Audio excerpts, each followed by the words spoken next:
जय हिंद साथियों, मैं विजयकांत सत्यज इस्तकबाल करता हूं आप सभी का संधि की इस शानदार सी क्लास के लिए। प्यारे साथियों, आज संधि आपके दिमाग के भीतर डाल दूंगा, दिमाग की परतों के भीतर डाल दूंगा। अगले 5 से 7 मिनट ध्यान से इस वीडियो को देखना। इसमें स्वर संधि भी है, व्यंजन संधि भी है, विसर्ग संधि भी है। पूरा डिटेल में चैप्टर को हम समझ लेंगे बेटा, ठीक है ना। मतलब जो 5 से 7 मिनट में जो सबसे बेहतरीन हो सकता है उसे देखिएगा। सबसे पहले देख लें कि संधि के प्रकार कितने होते हैं।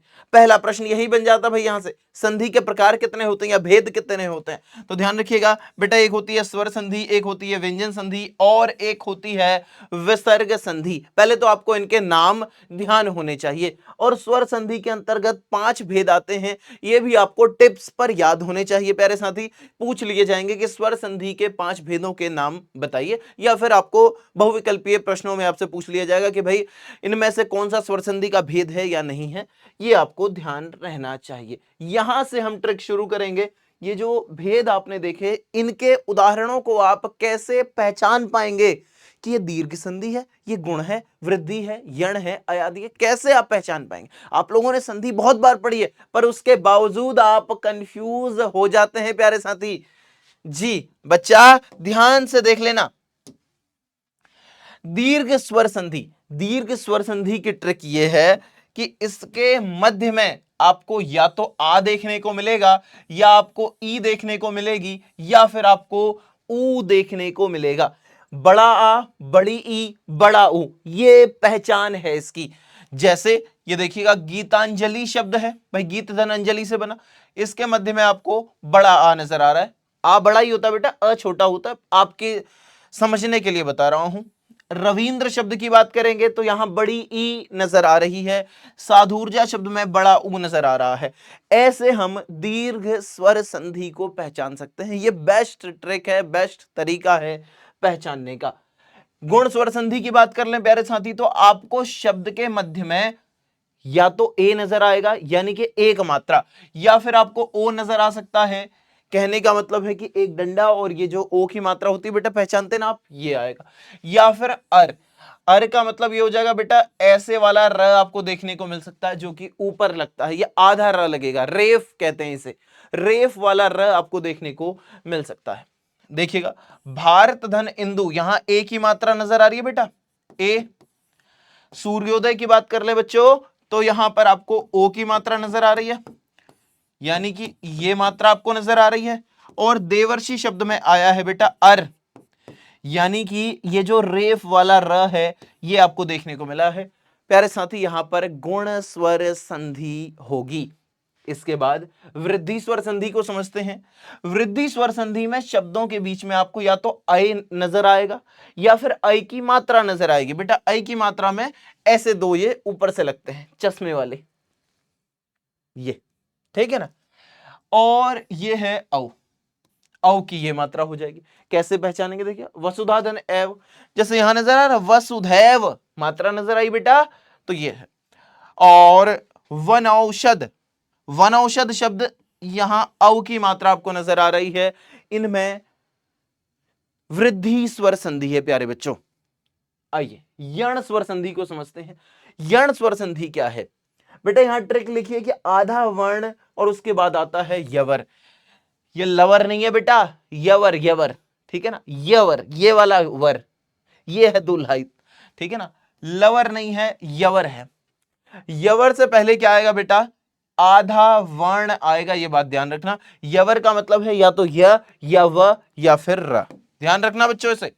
यवर का मतलब है या तो य, या फिर व, या फिर र। इनसे पहले क्या आएगा, तो आधा वर्ण देखने को मिलेगा। य से पहले आपको यहां बेटा आधा भ नजर आ रहा है, यहां यण संधि होगी। य से पहले यहां आपको आधा त देखने को मिल रहा है, यहां पर यण संधि होगी। मध्वाचारी शब्द है प्यारे साथी, व से पहले आपको आधा वर्ण देखने को मिल रहा है, यहां भी यण संधि होगी। इसी तरीके से मात्राज्ञा की बात कर लें तो त धन र धन आ, ऐसे बेटा यहां र तो पूरा है, त आधा है, यहां भी यण संधि होती है। मात्राज्ञा शब्द है, मध्वाचार्य है, ये सारे उदाहरण मैंने आपको दिखाया, ये यण संधि के उदाहरण है बेटा। यवर से पहले आधा वर्ण आएगा, ये पहचानने का बेस्ट तरीका है यण संधि के लिए। इसके बाद अयादि संधि की अगर हम बात कर लें तो अयादि संधि में बच्चों आपने उच्चारण करके देखना है, तब आपको पता लगेगा। शब्द के बीच में आई ये आवाज आएगी, या आई की आवाज आएगी, या औ की आवाज आएगी, या फिर बच्चों आव की आवाज आएगी। जैसे ने धन अन है, शब्द बन रहा है नयन, नयन नयन आई आई आई आ रहा है ना बेटा, नयन अन, ठीक है ना। तो यहां क्या हुआ, आई आ रहा है, नयन आई। इसी तरीके से गायक शब्द की बात कर लें तो यहां आय उच्चारण में आ रहा है, आय गायक आय आय आ रहा है ना, ऐसे पहचानेंगे। पवन, यहां बेटा अव का उच्चारण आपको देखने को मिलेगा, पवन अव, पवन पवन पवन पवन पवन अव यहां देखने को मिल रहा है। और पावन शब्द की बात, पावक शब्द की बात कर लेंगे बेटा, यहां आव शब्द, आ की ध्वनि आपको नजर आ रही है, पावक आव, प आव पावक, ठीक है ना, आव की ध्वनि नजर आ रही है बेटा। ये अयादि संधि को पहचानने का तरीका है, ऐसे आप पहचान सकते हैं अयादि संधि को। इसके बाद बात कर लेते हैं व्यंजन संधि पर। व्यंजन संधि को देखिएगा प्यारे साथी, तो व्यंजन संधि में तीन स्थितियां होती हैं। एक तो व्यंजन का मेल स्वर के साथ होता है, स्वर का मेल व्यंजन के साथ हो सकता है, या फिर व्यंजन का मेल व्यंजन के साथ हो सकता है। इन तीनों में से कोई भी स्थिति होगी तो वहां व्यंजन संधि होगी। जैसे सत धन आचार, यहां व्यंजन का मेल स्वर के साथ हुआ है, यह है पहली स्थिति। यहां देखिएगा परिधन कार, यहां अंतिम वर्ण ई है प्यारे साथी, छोटी ई, इसका मेल व्यंजन के साथ हो रहा है, तो स्वर का मेल व्यंजन के साथ, ये दूसरी स्थिति हो गई। सत धन चरित्र, व्यंजन का मेल व्यंजन वर्ण के साथ हो रहा है, यहां कौन सी संधि होगी, व्यंजन संधि होगी। ये पहचानने का तरीका है व्यंजन संधि को। और इसी तरीके से होती है विसर्ग संधि, बहुत आसान है बेटा विसर्ग संधि। विसर्ग संधि में क्या करना होता है बेटा, यहां दो स्थितियां आती हैं। विसर्ग के बाद या तो स्वर आ सकता है, या फिर विसर्ग के बाद व्यंजन आ सकता है। विसर्ग के बाद स्वर, जैसे कि ये विसर्ग है, इसके बाद अ आया, तो मनोनुमोति, मनोनुभूति शब्द बन गया। आशीर्धनवाद से आशीर्वाद शब्द बन जाएगा। यहां विसर्ग के बाद क्या आया बेटा, ये व्यंजन देखने को मिला। कुल मिला के जहां भी विसर्ग आपको देखने को मिल जाए वहां सीधे सीधे विसर्ग संधि होगी। और अगर किसी संधि विच्छेद में कहीं भी व्यंजन नजर आ जाए, पहले बाद में या फिर दोनों ही व्यंजन हो, वहां व्यंजन संधि होगी। पहला तो जहां विसर्ग नजर आ जा रहा है उसे विसर्ग संधि कहेंगे, ठीक है, चाहे उसमें फिर स्वर नजर आए व्यंजन नजर आए वो अलग बात है, लेकिन संधि वहां विसर्ग होगी। लेकिन अब जहां विसर्ग नहीं है लेकिन स्वर या व्यंजन में से कुछ है और व्यंजन आपको दिख जाए तो सीधे सीधे व्यंजन करेंगे।